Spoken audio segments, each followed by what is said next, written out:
তুর্যর দিকে নির্বাক দৃষ্টিতে তাকিয়ে আছি আমি। আজ সারাদিনে ঘটে যাওয়া ঘটনাগুলো চোখের সামনে দিয়ে ভাসছে। তুর্যকে আমি অনেক ভালোবাসি, তাই তার অবহেলাগুলো আমাকে কাঁদায়। কিন্তু তাকে আর কিয়ারাকে এত কাছে আমি দেখতে পারি না। কেন দেখবো তাদের আমি কাছে? আমি তার বউ, আমার অধিকার আছে তার উপরে। সে অন্য কোনো মেয়ের কাছে কেন যাবে? তুর্য উঠে চলে যাচ্ছিল, তার হাতটা ধরে আমার সামনে বসিয়ে দিলাম। আপনার কি হয়েছে? আমাকে একটু খুলে বলা যায় না? কেন করছেন এত অবহেলা? আপনাকে ভালোবাসি আমি তুর্য। জানি না যে মানুষটা আমার এত বড় অপরাধী, সেই মানুষটাকে আমি কিভাবে এত ভালোবেসে ফেললাম। হয়তো কিছু প্রশ্নের কোনো উত্তর হয় না, কিন্তু ভালোবাসি, এটা তো সত্যি। হির, আমি এই মুহূর্তে তোমাকে শুধু একটুকুই বলতে পারবো, আমি তোমাকে আমার জীবনের চাইতেও বেশি ভালোবাসি। তোমাকে অবহেলা করছি না, শুধু বলবো আমি নিরুপায়। আপনার জন্য জীবন দিতে পারবো, কিন্তু আমি বেঁচে থাকতে আপনাকে অন্য কারোর সাথে সহ্য করতে পারবো না। আর আমি আপনাকে চাইলেও অবিশ্বাস করতে পারছি না। বারবার মনে হচ্ছে হয়তো আপনি নিজেও কোনো সমস্যায় আছেন, তাই কিয়ারার সাথে। এরপরও বলবো, আপনি যদি আমাকে নাও ভালোবাসেন, তবু আমি যতদিন বাঁচবো ততদিন আপনি শুধু আমার, অন্য কারো না। অন্য কারো সেদিন হতে পারবেন যেদিন আমি মারা যাব। এসব কথা ভুলেও মুখে আনবে না কলিজা। আমি শুধু লোক দেখানোর জন্য বলি না, তুমি আমার কলিজা। তোমাকে নিজের থেকেও অনেক অনেক বেশি ভালোবাসি। ভালোই যদি বাসেন তাহলে কেন এমন করছেন? কাল থেকে এতটা অবহেলা, একটাবার ভেবে দেখেন আমার কেমন লেগেছে। অবহেলাগুলো একপাশে সরিয়ে দেখলেও কিয়ারার সাথে আপনাকে এক ঘরে দেখতে আমার কেমন লাগে জানেন? যখন আপনি কিয়ারার ঘরে গিয়ে দরজা বন্ধ করে দিলেন, তখন আমার কি মনে হয়েছে জানেন? একবার ভেবেছিলাম আপনাকে ছেড়ে চলে যাব, কিন্তু আমি তো আপনাকে ছেড়ে বাঁচতে পারবো না। তাই ভেবেছিলাম নিজেকে শেষ করে দেব, কিন্তু সেটাতেও সাহস জোগাতে পারলাম না। আপনার সাথে বাঁচতে চাই, অনেক স্বপ্ন দেখেছি আপনাকে সাথে নিয়ে, সেগুলো পূরণ করতে চাই। চুপ করে আছেন কেন তুর্য? উত্তর দিন, কেন করছেন এসব? তুর্য অপরাধীর মতো মাথা নিচু করে আছে, তার চোখ দুটো টলমল করছে। স্পষ্ট বোঝা যাচ্ছে যে কোনো মুহূর্তে এই চোখ বেয়ে অশ্রুধারা ছড়ে পড়বে। এভাবে তুর্যকে দেখতে আমার খুব কষ্ট হচ্ছে, কিন্তু আমার অভিমানগুলো যে আমাকে কষ্ট দিচ্ছে। হির, আমি তোমাকে ঠকাচ্ছি না।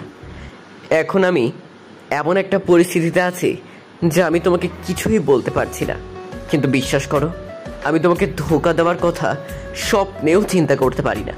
আমি শুধু তোমার কাছে একটু সময় চাইছি, সব ভুল বোঝাবুঝির অবসান হয়ে যাবে। শুধু একটু সময় দাও, তোমাকে বাঁচানোর জন্য আমি সব করতে রাজি আছি। তুর্য পেছন ফিরে দেখে হির ঘুমিয়ে পড়েছে। আসলে হিরের খাবারে ঘুমের ওষুধ তুর্যই মিশিয়েছিল। তুর্য জানতো হির তাকে আর কিয়ারাকে একসাথে দেখে প্রশ্ন করবে। সিগারেটের প্যাকেটটা হাতে নিয়ে বেলকনিতে চলে গেল তুর্য। হিরের করা এসব প্রশ্নগুলো তার কাছে জটিল নয়, খুব স্বাভাবিক এই প্রশ্নগুলো, যে কোনো মেয়েই করবে তার স্বামীর এই রূপ দেখে। কিন্তু জটিল হলো প্রশ্নের উত্তরগুলো। প্রশ্নের উত্তর দিতে গেলে যে হিরকে সব বলতে হবে। সেদিন কিয়ারাকে ওর বাসায় আনতে যাওয়ার পর কিয়ারা ওয়াশরুমে যাওয়াতে তার ঘরেই অপেক্ষা করছিল তুর্য। তখন কিয়ারার মোবাইলে একটা ফোন আসে। যদিও তুর্যর কলটা রিসিভ করার ইচ্ছে ছিল না, কিন্তু যেহেতু বেজেই চলেছে তাই রিসিভ করে নেয়। কিন্তু ওপাশ থেকে যা বলছিল তা শোনার জন্য প্রস্তুত ছিল না তুর্য। ওপাশের কথাগুলো ছিল, কিয়ারা, তুমি যে এতটা ইউজলেস আমি ভাবতেও পারিনি। তোমাকে আমি তুর্যর বাড়িতে পাঠালাম যেন তুমি হিরকে তুর্যর থেকে আলাদা করতে পারো, কিন্তু তুমি কি করলে? ওদের আলাদা করার জায়গায় আরো কাছাকাছি নিয়ে এলে। তুমি জানো তোমাকে খুন করে ফেললেও আমি এখন শান্তি পাবো না। আমার নিজের উপর রাগ হচ্ছে, কেন যে তোমার মতো একটা ইডিয়েটকে এই কাজটা করতে দিয়েছিলাম। আমার এত মাসের প্ল্যানিংয়ে তুমি জল ঢেলে দিয়েছো। তোমার চেহারাও আর দেখতে চাই না আমি। ফোনটা রেখে তুর্য থ মেরে বসে পড়ে। তার মানে কিয়ারা ওই মাস্টার মাইন্ডের সাথে জড়িত? তাকে আর হিরকে আলাদা করার এত প্ল্যানিং কিয়ারা না, বরং সেই মাস্টার মাইন্ডে ছিল। কিয়ারা তো মাত্র একটা পুতুল, যাকে চাবি অন্য কেউ দিয়েছিল। তুর্য এবারও সে লোকটার নাম্বার নিতে ব্যর্থ, কেননা লোকটা আবারও প্রাইভেট নাম্বার থেকে কল করেছে। কিন্তু এবার তুর্য বুঝে গেছে কিভাবে লোকটাকে সামনে আনবে। কিয়ারা তার মোটিভে সাকসেসফুল হয়নি দেখে লোকটা আরো সতর্ক হয়েছে, কিন্তু যদি কিয়ারা তার মোটিভে সাকসেসফুল হয়ে যেত তাহলে লোকটাকে ধরা অনেক ইজি হয়ে যাবে। হ্যাঁ, এটাই হবে তুর্যর প্ল্যান। সে এমন নাটক করবে যাতে কিয়ারা আর মাস্টার মাইন্ডের বিশ্বাস হয়ে যায় তুর্য হীরের কাছে থেকে সরে এসেছে। সেই প্ল্যান অনুযায়ী তুর্য সবাইকে দেখিয়ে হীরের কাছ থেকে দূরে দূরে থাকতে শুরু করে। কিয়ারাকে নিয়ে ঘুরতে যাওয়া, লাঞ্চে যাওয়া সবটাই কিয়ারার বিশ্বাস জোগানোর প্ল্যান ছিল। রাতে কিয়ারার ঘরে গিয়ে দরজা লাগিয়ে দেওয়ার উদ্দেশ্য ছিল কিয়ারার জিনিসপত্র তল্লাশি নিয়ে মাস্টার মাইন্ডের সম্পর্ক কিছু খুঁজে বের করা। এটা করার জন্য অবশ্য তুর্য কিয়ারার জুসে ঘুমের ঔষধ মিশিয়ে দিয়েছিল। কিয়ারার ঘর তল্লাশি করে তুর্য এমন কিছুই পায়নি যার মাধ্যমে কালপ্রিটটাকে খুঁজে বের করা যাবে, কিন্তু কিয়ারাকে বিছানায় শুয়ে দেওয়ার সময় তার কাঁধে আর অক্ষরের ট্যাটু দেখেছে। ট্যাটুটা যে কিয়ারার বয়ফ্রেন্ডের জন্য করা সেটা তুর্য ভালো করেই জানে। তুর্য একটু হিসাব করছে, কিয়ারা যদি সত্যি প্রেগনেন্ট হয় তাহলে ও সিরিয়াস রিলেশনে আছে, হতে পারে কিয়ারার বয়ফ্রেন্ড মাস্টার মাইন্ড। অনেক কিছু ভেবে ফেলেছে তুর্য। কিয়ারা হয়তো তাকে বিশ্বাস করতে শুরু করেছে, সে তার প্ল্যানে অনেক দূর এগিয়ে গেছে, কিন্তু এসবেই হীর সবচেয়ে বেশি কষ্ট পেয়েছে। যদিও হীরকে কষ্ট দিতে চায়নি সে, কিন্তু তার সামনে যে আর কোনো পথ খোলা ছিল না। চারপাশে শত্রুর মেলা, যারা তার হীরকে তার কাছ থেকে কেড়ে নিতে চায়। হীরকে এভাবে কষ্ট দিয়ে তার হৃদয়েও রক্তক্ষরণ হচ্ছে।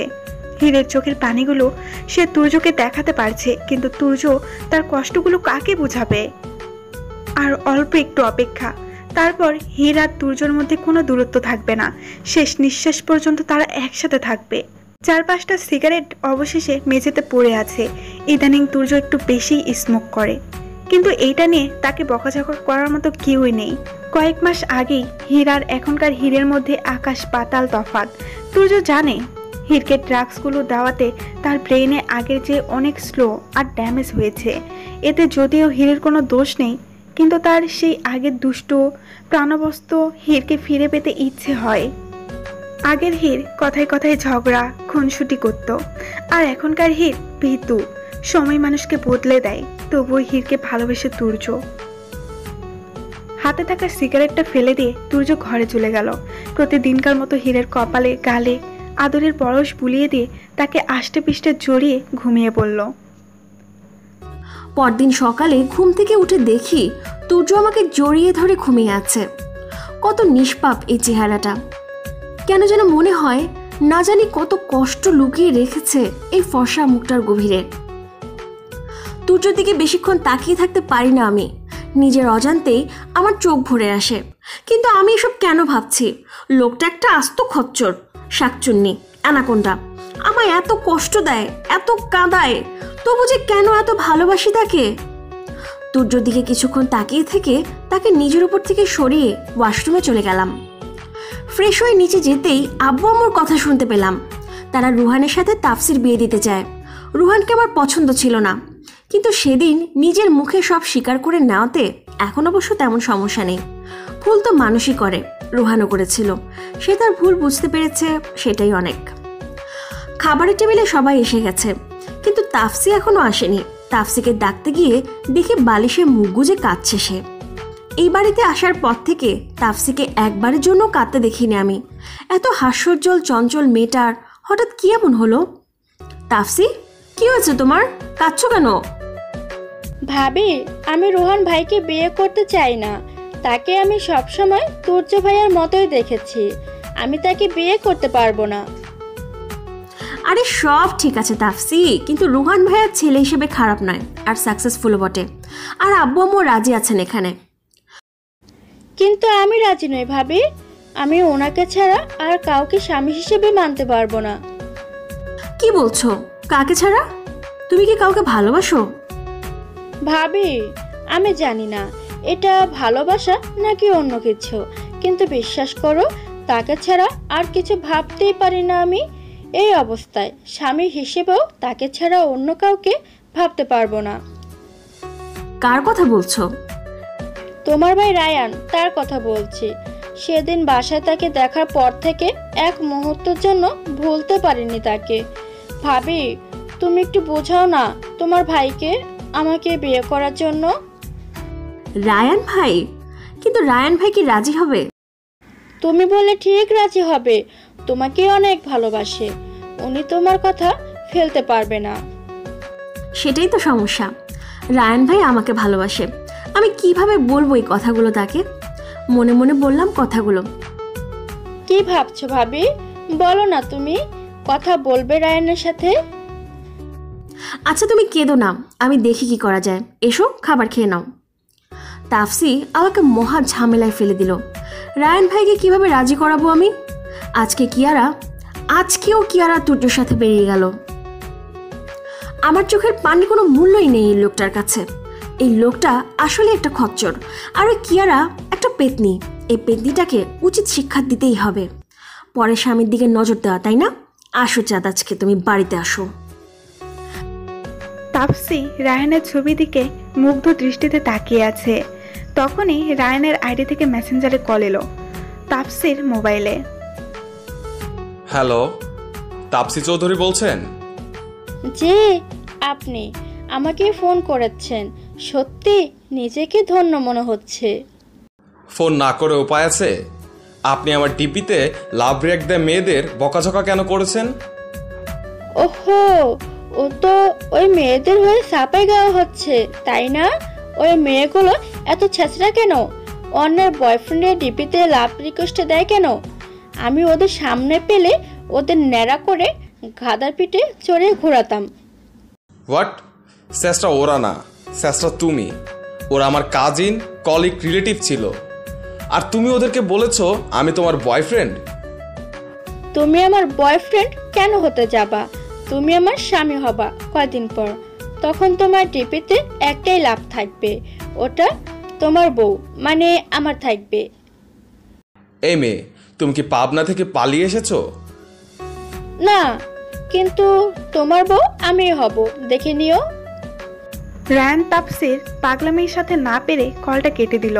আর তাপসি একটা বিশ্বজয় করা হাসি দিল। প্রপোজ না করে সোজা বিয়ের কথা বলে দিয়েছে সে। টেনশনে এক প্রকার মরেই যাচ্ছি। একে তো ওই কিয়ারা পেতনি, আর এখন তাফসি রায়ান ভাই। হায় আল্লাহ, কিভাবে রাজি করাবো আমি রায়ান ভাইয়াকে? তাফসি অনেক ভালো মেয়ে, রায়ানকে সবসময় সুখী রাখবে। যে করেই হোক তাকে রাজি করাতেই হবে। এইসব ভাবতে ভাবতে রায়ান ভাইকে কল করে বললাম দেখা করব আমরা। রায়ান ভাই আর আমি সামনাসামনি বসে আছি, কিন্তু কথাটা কিভাবে শুরু করব বুঝতে পারছি না। আমাকে চুপ দেখে রায়ান ভাইয়া নিজেই বলতে শুরু করলেন, আর কতক্ষণ এভাবে থাকবি বলতো? কিছু একটা বল। ভাইয়া তুমি বিয়ে করবে না? বিয়ের কথা শুনে রায়ানের বুকটা ছ্যাপ করে উঠল। যেই বুকে একসময় হীরের আনাগোনা ছিল, সেই বুকে একজন কিভাবে জায়গা দিবে সে? কি হলো বলো, বিয়ে করবে না? করব না কেন, অবশ্যই করব, কিন্তু এখন না, পরে এক সময়। আরে পরে ভালো মেয়ে পাবে না। আমার নজরে অনেক ভালো একটা মেয়ে আছে, এখনই রাজি হয়ে যাও। দেখো তোমার জীবন সুখ দিয়ে ভরিয়ে দিবে। এখন আমি বিয়ে করতে চাই না হীর। এমন করো না প্লিজ। আমার ননদ তাফসি তোমাকে অনেক ভালোবাসে, অনেক ভালো একটা মেয়ে তাফসি, তোমাকে অনেক সুখে রাখবে। কি নাম বললি? তাপসি? এটা কি তাপসি চৌধুরী? হ্যাঁ, তুমি চেনো নাকি? এই মেয়েটাই তো, তাই না? আরে তুমি তো চেনো। এই মেয়েটা আস্ত একটা সাইকো হীর, আমার মাথা খেয়ে ফেলবে এই মেয়ে। তুই আর মেয়ে পেলি না? এত কথা শুনতে চাই না। তুমি তাফসির সাথে দেখা করবে মানে করবে, আমার এতটুকু কথা রাখতে পারবে না? তোর কোনো কথা আমি ফেলতে পারি বল? ওকে, দেখা করব। হীর রায়ানকে রাজি করে বাড়ি ফিরে এলো। আসার পথে প্রয়োজনীয় কিছু জিনিস নিয়ে এসেছে সে। এগুলো তাকে সাহায্য করবে তার প্ল্যানিংয়ে। বাসায় এসে প্ল্যানিং অনুযায়ী কাজে নেমে পড়ল হীর। সন্ধ্যায় কিয়ারা আর তুর্য বাসায় ফিরে এলে কিয়ারা তুর্যকে ফোর্স করে তার সাথে আরো কিছুটা সময় কাটানোর জন্য। তুর্য, আর কিছুক্ষণ থাকো না আমার সাথে। তুমি রেস্ট নাও, আমার একটু কাজ আছে। সারাদিন তোমার সাথেই তো ছিলাম, এখন একটু কাজ না করলে যে রকস্টার তুর্য সফটওয়্যার হয়ে যাবে। Okay baby, bye. Bye. Turya ঘরে ঢুকতেই দেখলো হীর খুব হাসি খুশি মুড নিয়ে বসে আছে। তুর্য হীরের এত সুইট রূপটা মেনে নিতে পারছে না। যেখানে বারবার তাকে কিয়ারার সাথে দেখছে সেখানে এত খুশি থাকার কথা তো না। ডালমেকুস কালা হে। তুর্য সন্দেহের চোখে পুরো ঘরটা দেখছে।